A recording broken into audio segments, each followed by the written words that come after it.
నీళ్లు ఉండి నీళ్ళు ఎత్తక మా మీద కోపంతో ఇష్టం వచ్చినట్టుగా వ్యవహారాలు చేస్తూ ఉన్నాం. ఇవాళ రాష్ట్రంలో వాతావరణ శాస్త్రవేత్తలు చెప్తున్నారు, ఇంజనీర్లు చెప్తున్నారు, మరి ఎల్నీనో ప్రభావంతో పైన ఎక్కడ నీళ్లు లేవు. సిస్టంలో నీళ్ళు ఎక్కడ ఉన్నాయా అంటే ఒకటే చోట కన్నెపల్లి దగ్గర ఉన్నాయి. గోదావరిలో అక్కడ ప్రాణహిత నుంచి నీళ్ళు వస్తూనే ఉన్నాయి.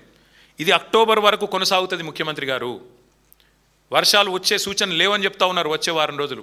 మేము అందుకే చెప్తా ఉన్నాం, మేడిగడ్డ బ్యారేజ్ ముట్టే అవసరం లేకుండా దానికి 14-15 కిలోమీటర్ల పైన ఉన్న కన్నెపల్లి పంప్ హౌజ్లో అక్కడ వచ్చే నీళ్లతో ఇప్పుడు అక్కడ 97 మీటర్ల మీద పోతున్నది, 93.5 మీటర్ల కాడ మీరు పంప్ హౌస్ చాలు చేస్తే చాలు నీళ్లు అన్నారం పోతాయి, అన్నారం నుంచి సుందిల పోతాయి, సుందిల నుంచి ఎల్లంపల్లి, ఎల్లంపల్లి నుంచి మిడ్మానేరు, మొత్తం నేను చెప్పినట్టు అన్ని జలాశయాలు నింపొచ్చు.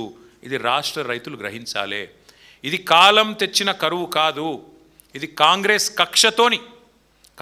కక్షతోని మీ మీద రుద్దుతున్న కరువు అని రాష్ట్ర రైతన్నలు గుర్తించాలని చెప్పి నేను కోరుతా ఉన్నాను. ఒకవైపేమో రైతులు పంటలు కాపాడుకోవాలా, అప్పులు ఎట్లా తీర్చాలా అని తపన పడుతుంటే కాంగ్రెస్ మాత్రం రాజకీయ కక్షల సెటిల్మెంట్లో బిజీగా ఉన్నది. ఇవాళ ఒక్క మాట మేము రేవంత్ రెడ్డి గారిని స్పష్టంగా సూటిగా అడుగుతా ఉన్నాం. నువ్వు అన్నట్టు సరే ఒక్క నిమిషం నువ్వు చెప్పిన అబద్ధం నిజమే అనుకుందాం. కన్నపల్లి దగ్గర 1,00,000 క్యూసెక్కులు పోతున్నా నువ్వు లేవంటున్నావు, కనబడతలేదంటున్నావు, నిజమే అనుకుందాం. మరి కింద పట్టిసీమలో మోటార్ లాంచ్ చేసిండ్రు కదా, అదే గోదావరి నది మీద కింద ఆంధ్రాలో పట్టిసీమ లిఫ్ట్ ఇరిగేషన్ చాలు చేసిండ్రు కదా, కింద వాళ్ళు నీళ్ళు ఎత్తిపోసుకుంటున్నారు కదా, ఇది రైతులకు చూస్తలేరు అనుకుంటున్నావా? కింద ఆంధ్రప్రదేశ్ ప్రభుత్వానికి అదే గోదావరిలో నీళ్ళు ఎట్లు వస్తున్నాయి, పైన నువ్వు నీళ్లు లేవని అబద్ధం ఎట్లా చెప్తా ఉన్నావు? ఇది రైతులు కూడా గ్రహించాలి, రైతులు కూడా ఆలోచించాలని చెప్పి కూడా నేను కోరుతా ఉన్నాను. ఇవాళ రైతులకు అర్థమైంది కాబట్టి శాపనార్థాలు పెడుతున్నారు.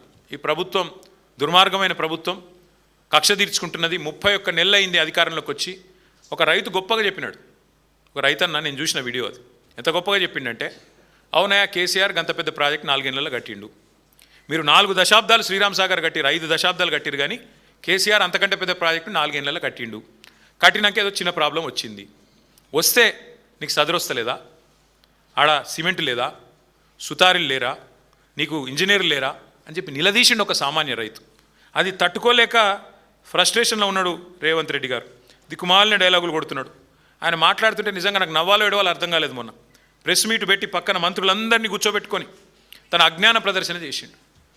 కాళేశ్వరం ప్రాజెక్టు ఆయనకు నిజంగా తల తోక ఏది తెలియదని మళ్ళొకసారి అర్థమైంది. ఏమంటాడు ఆ రోజు?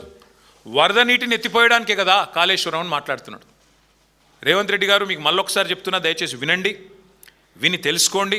పోనీ నేను చెప్పేది వినడం మీకు ఇష్టం లేకపోతే, మా పార్టీ వాళ్ళు చెప్పేది వినడం మీకు ఇష్టం లేకపోతే, దయచేసి మీ ఇంజనీర్లను పిలిపించుకొని ట్యూషన్ చెప్పించుకో. కాళేశ్వరం ఎంత గొప్ప ప్రాజెక్ట్ అంటే 3 రకాల పరిస్థితులను కూడా సద్వినియోగం చేసుకునే ఒక అద్భుతమైన ప్రాజెక్ట్ కాళేశ్వరం.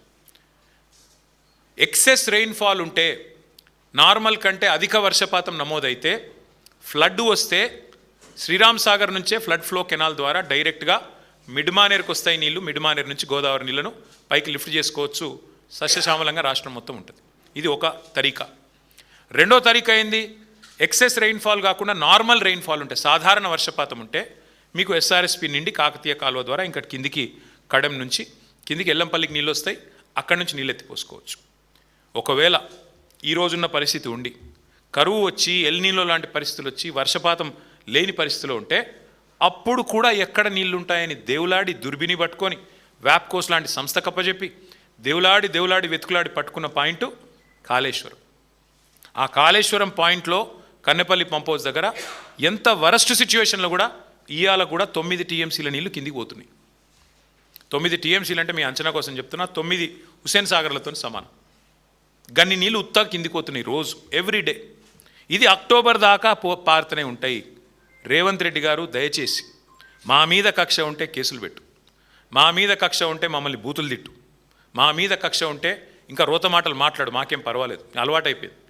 కానీ రైతుల మీద దయచేసి పగబట్టకు, రైతుల మీద కోపం తీర్చుకోకు.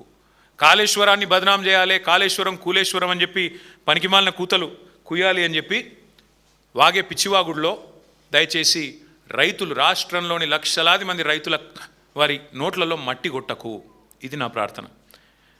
వారికి ఇంకొకటి కూడా తెలుసు, రేవంత్ రెడ్డికి తెలియదని కాదు, భద్రాచలానికి ముప్పు అని మాట్లాడాడు. భద్రాచలానికి ముప్పు ఎక్కడి నుంచి ఉండదు నిజానికి? భద్రాచలానికి ముప్పు అంటూ ఏమైనా ఉంది అంటే పోలవరంతో ఉంది. పోలవరం హైట్ పెంచితే, అందుకే కదా మా ఖమ్మం జిల్లాలోని 5 మండలాలు 7 మండలాలు తీసుకొని పోయి బలవంతంగా కలిపింది బీజేపీ ఆంధ్రాలో. పోలవరం ముంపు కోసమే కదా మా భద్రాచలం కాన్స్టిట్యున్సీలో, పక్కన అశ్వరావుపేట కాన్స్టిట్యున్సీలో తీసుకొని పోయి ఆ మండలాలని 7 మండలాలు కలుపుకున్న మాట వాస్తవం కాదా? నీకు తెలియదా? నువ్వు గట్టిగా పోలవరం గురించి మాట్లాడితే గురువు గారికి కోపం వస్తుందనా? ఎక్కడి నుంచి ఉంది ముప్పు నిజానికి భద్రాచలానికి? ముప్పు అంటూ ఉంటే ఇవాళ భద్రాచలానికి అది ఖచ్చితంగా పోలవరం హైట్తోనే ఉంది తప్ప ఇంకో దాంతో లేదు. అందుకే మా హరీష్ రావు గారు భద్రాచలం పోలవరం అథారిటీకి ఫిర్యాదు చేస్తే కేంద్రం స్పందించి, ఎందుకంటే భద్రాచలం మునుగుతుందేమో ఈ హైట్తో అని చెప్పి ఫిర్యాదు చేస్తే కేంద్రం స్పందించి సర్వేలకు టీంలు పంపింది. ఇవాళ విచిత్రం ఏంటంటే ఏ రాష్ట్ర ముఖ్యమంత్రి అయినా తన ప్రయోజనాల కోసం, తన రాష్ట్ర ప్రయోజనాల కోసం గట్టిగా మాట్లాడతాడు. ఆంధ్రప్రదేశ్ ముఖ్యమంత్రి ఆంధ్రప్రదేశ్ ప్రయోజనాల కోసం కొట్లాడతాడు. తెలంగాణ ముఖ్యమంత్రి తెలంగాణ ప్రజల ప్రయోజనాల కోసం కొట్లాడాల. కానీ ఈ మాట అనకూడదు, కానీ అంటున్న తప్పట్లేదు. ఈ దరిద్రుడు మాత్రం సొంత రాష్ట్ర ప్రాజెక్టుల గురించే సొంత గడ్డకే ప్రమాదం అని వాదిస్తూ ఉన్నాడు. అది కూడా తెలిసి, తెలవక కాదు, తెలివి తక్కువతనం కాదు, అతి తెలివి. ప్రజల్ని మభ్యపెట్టొచ్చు, ఎన్ని రకాలుగా అయినా ఇష్టం వచ్చినట్టు మాట్లాడొచ్చు అని చెప్పి ఇవాళ మాట్లాడుతూ ఉన్నాడు. నేను ఆయన మాట్లాడిన తర్వాత చూసిన వాళ్ళందరికీ అర్థమైంది, రైతులకు కూడా అర్థమైంది. ఆయన ఏమంటున్నాడు? పరిజ్ఞానం ఉందా? తాటి చెట్టు అంత పెరిగింది హరీష్ రావు, ఏమన్నా పరిజ్ఞానం ఉందా అని మాట్లాడుతుండు. నేను అంటున్నా రేవంత్ రెడ్డి గారిని, పరిజ్ఞానం ఎవరిదో, మిడిమిడి జ్ఞానం ఎవరిదో మరి అందరికీ అర్థమైంది ఇప్పటికే. మీకు ఇప్పటికైనా కనీసం ఇప్పటికైనా జ్ఞానం తెచ్చుకోండి. దయచేసి దేవుళ్ళను కూడా మీ నీచ రాజకీయాల కోసం వాడుకునే సంస్కృతి బంద్ చేయండి. మీరు ఎన్నికల ముందు కూడా చేశారు ఇదే పని.